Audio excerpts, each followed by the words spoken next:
Most of today's textbooks contain stories called ethical dilemmas. These cases are designed to make you think critically about the situations and facts presented, then determine the ethical course of action. Now put yourself inside one of these stories. You are the main figure. The events have just started to unfold. It's your life, your career, and what is happening is real. What follows is the true story of a man who found himself in the middle of such a real-life dilemma. In the 1970s and 80s, Jose Gomez was a rising star at the Alexander Grant accounting firm. As one of the firm's youngest partners, he was responsible for overseeing a growing and demanding accounting practice in South Florida. Technically proficient and highly skilled, Jose Gomez was on the fast track. But as you are about to hear, events surrounding one audit client, ESM Government Securities, changed everything.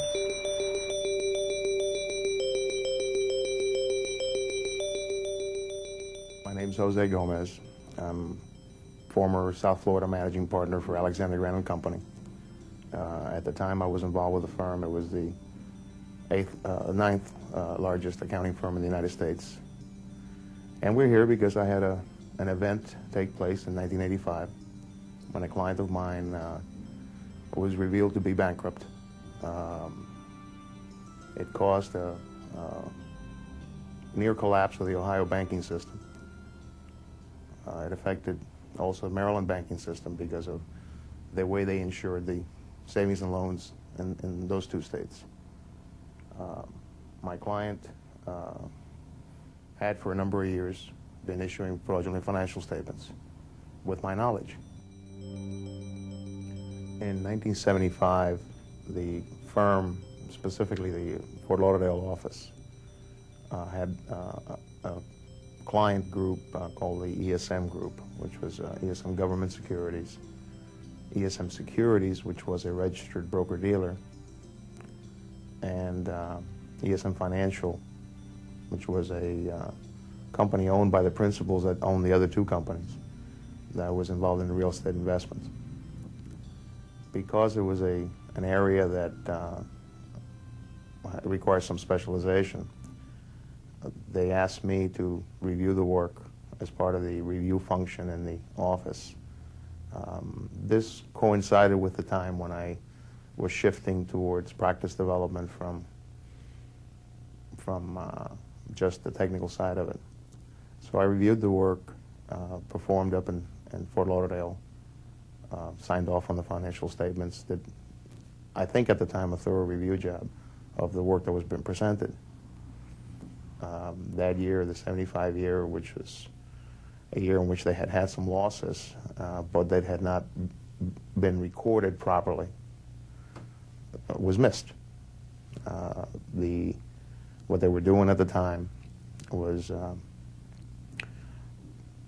setting up a series of transactions with the affiliate, with ESM Financial Group, which was not an audited entity. It was just a tax return preparation entity that hid the losses from showing up on either ESM Government or ESM Securities and parked them, if you will, in the ESM Financial Group. Losses at the time were, I believe, about $3 or $4 million.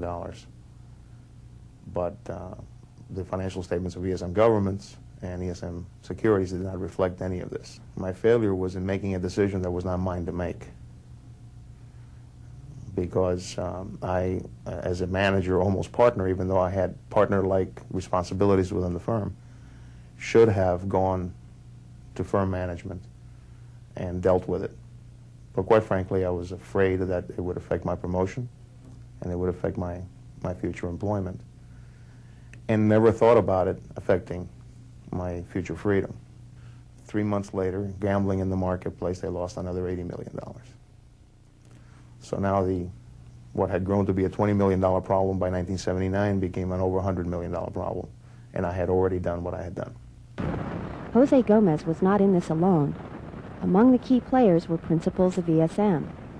Alan Novak, ESM's chief financial officer, was one of them. Went to see Alan Novak. At first he blew up. He was very upset that I had been told this, that he wanted me to just forget about it. I said, well, you can't just forget about it. I need to know. I may have to pull the financials. And that's when he pointed out to me, and he laid it all out. He said, had losses in 75 or 76. We had 3 or 4 years of financial statements out there that were wrong.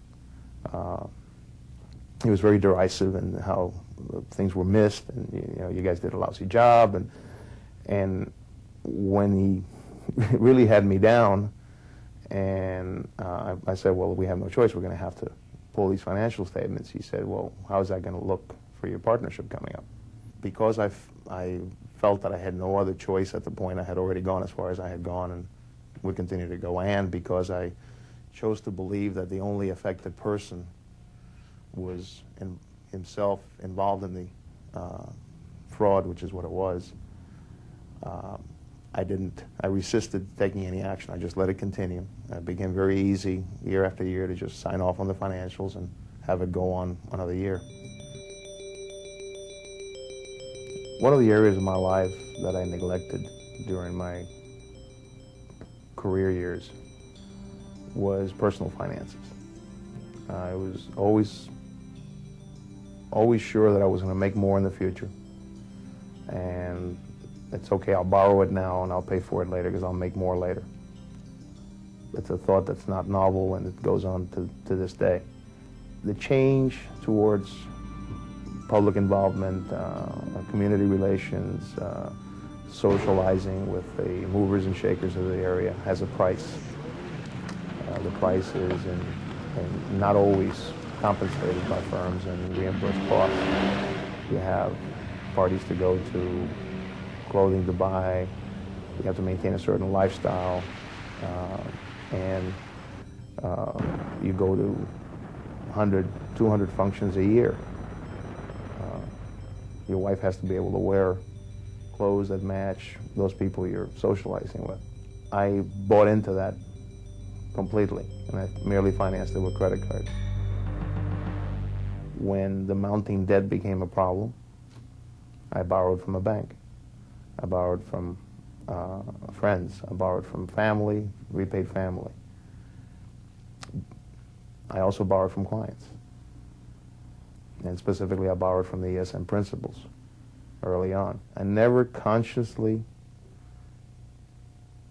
equated borrowing from the client with any actions for that client. And in fact, had borrowed from the ESM principals long before I became aware of the fraud. But once I did, that was just one more mark against it. Anything I did after 1979 to stop ESM fraud would surely lead towards accusing me of taking money from these people. The loans provided by ESM eventually amounted to $200,000. In 1984, a couple of things happened. Number one is Alan Novick died of a massive heart attack on the day after Thanksgiving. He was the mastermind for all the records and how things were handled. And he, I think he alone was the one that was able to keep it going.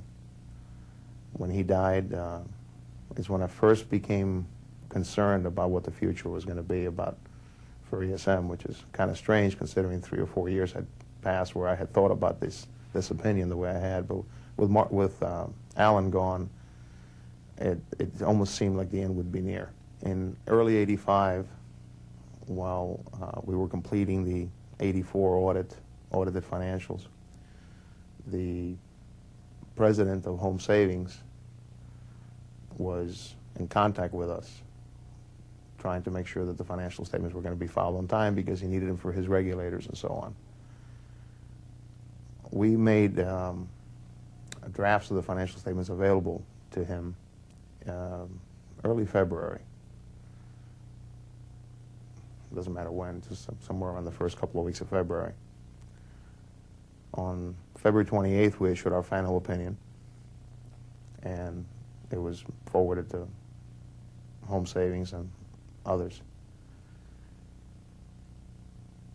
That's when I first became aware that there may have been other things going on.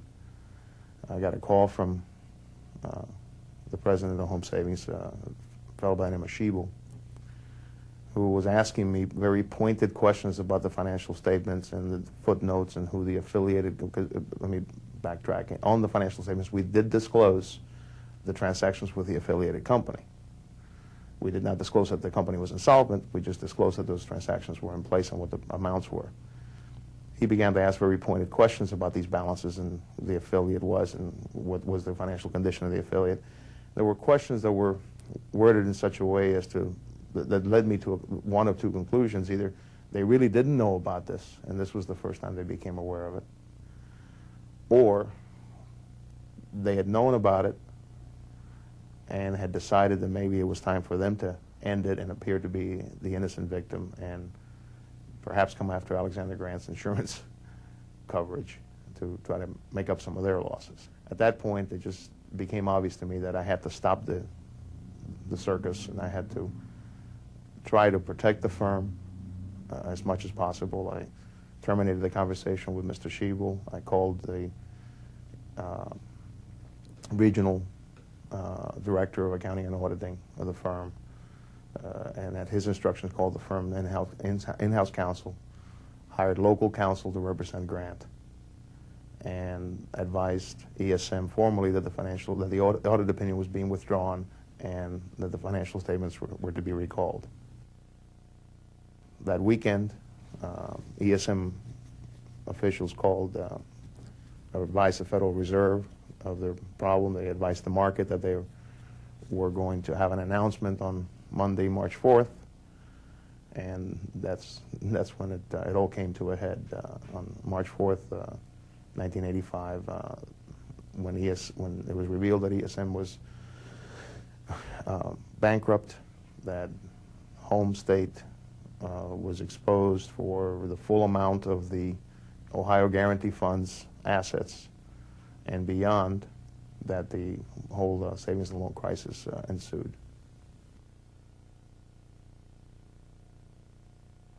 I withdrew from Grant at their request, March 20th, I believe it was. It was a period that's tough for me to recall in detail, because it was not the happiest time of my life.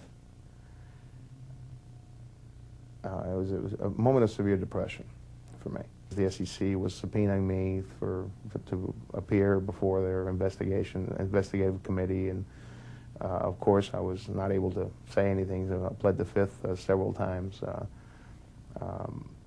During this period of time, my attorney was in contact with the U.S. Attorney's Office, who was handling the case, and they were seeking plea agreements of in excess of 20 years of possible incarceration. It was also obvious that there's no way I could defend myself using any kind of available defense, because for one thing, I didn't have the wherewithal to pay for the attorney to be able to take it to its ultimate conclusion. Number two, I really did not have a very defensible position, regardless of the fact that I did not intend to commit a crime. The fact is that I did. Also, the government was pretty intent on finding aspects of the fraud that did not exist. They were looking for hidden bank accounts, money stashed away in the Bahamas, all the things that glamorize all these big cases.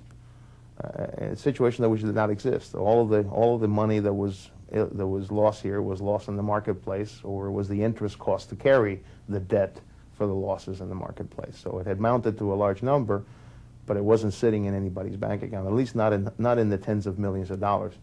Yes, the individuals at ESM had personal wealth that they had amassed over a period of years through their compensation. Whether the compensation was justified or not, I don't know, but it was not in the tens of millions of dollars a year. So there was some personal wealth there, but the bulk of the loss was just that it was lost. But the government felt that the money had to be sitting somewhere. The final plea agreement they offered me was one for maximum of 15 years and total cooperation.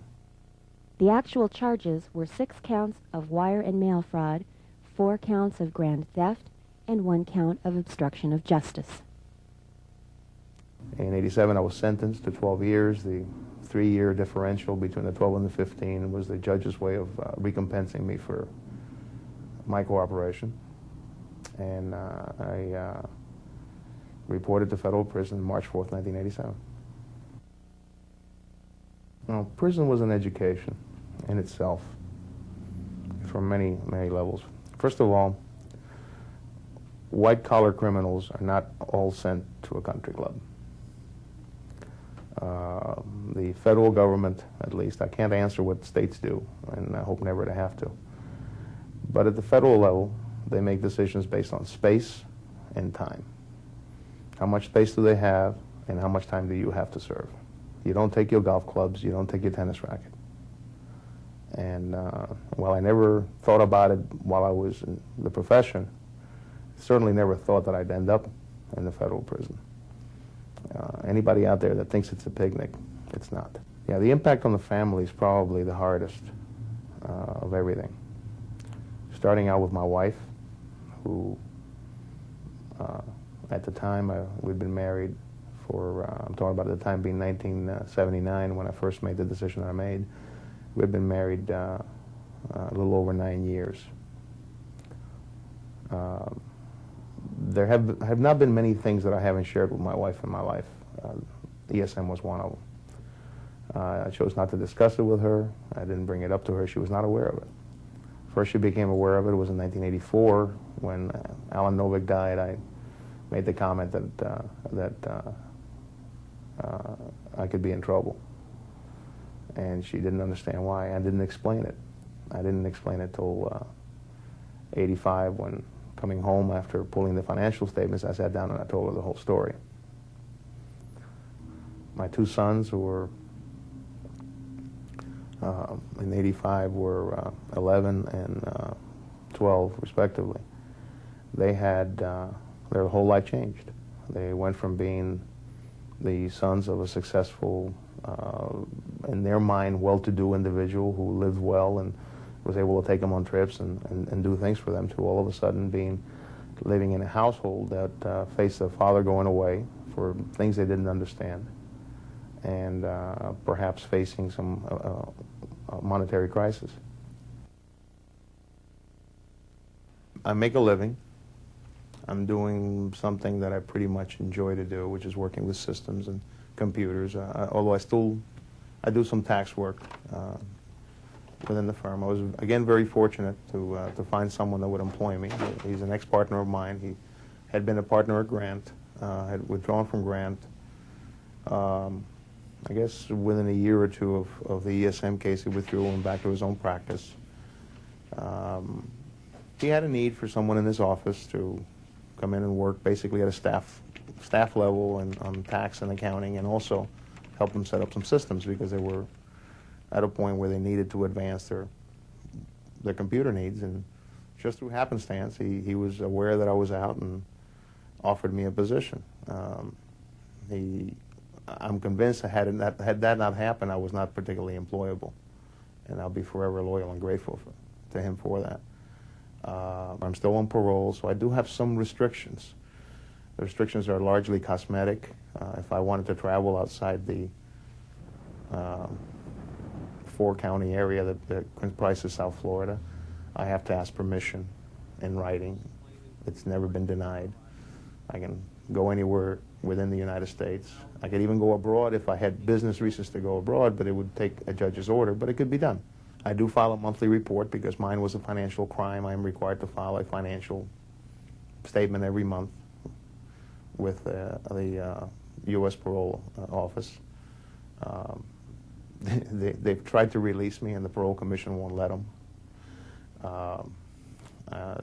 Any case that has a large amount of publicity, they're very careful with.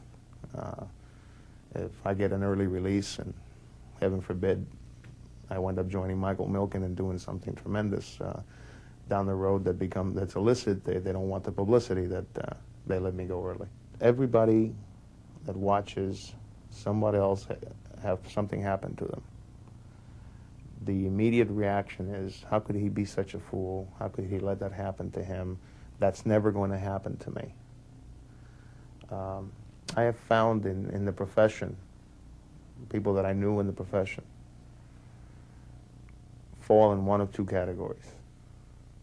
The ones that think I committed a heinous crime, was a fraud to the profession, and are ashamed to admit ever knowing me. And the honest ones that say, there but for the grace of God go I, and have acknowledged to me that they understand what happened and are empathic towards me because of it. Find something you like to do. Not what somebody else wants you to do or what somebody else wants you to be, but what you want to do and what you like to do. Do it well, do it faithfully to yourself, and don't let anybody bully you into acting differently. If one person that gets this tape continues in the accounting profession and reaches an ethical moment and deals with it appropriately, then this is worth doing.